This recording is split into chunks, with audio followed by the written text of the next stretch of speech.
You need to test after you put in a system to know that it works. The only way to know your radon level, again, is to test it. So when the guys put in, a mitigation company puts in a system, they don't really know. They're assuming I've designed the system to work, it should work. And that's why the EPA and the states will require, as part of the mitigation licensing and protocol, for that mitigator to provide you with a post-mitigation radon test, at least provided by a third party. And I say that because 1 out of 10 systems doesn't work. And it isn't the fault of the mitigator. It's not like he did anything wrong. It's that you don't know what you're going to get until you test it. You're assuming you did everything right by the design. But sometimes there's things with a house that will cause it not to pass. And they need to make an adjustment. So adjustments would be put in a larger fan, maybe a second suction point. There could be a footing under there they didn't know about.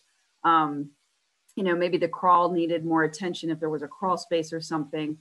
You do need to mitigate all the footprints and not just, if a basement if a house has a basement and a crawl, they're going to need to mitigate both of those. You can't just mitigate one and expect it to work.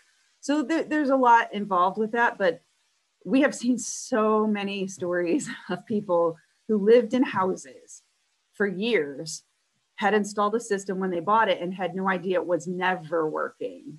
And so you have to do that test. It's something you just ought to do. People went through all the time and energy to negotiate this in a sale. And, you want to know that it's working. And so it's sad when we have to give the bad news to a seller who's lived there, let's say, for 5 years and say, sorry, it didn't pass. And it probably was never working from the get-go the right way.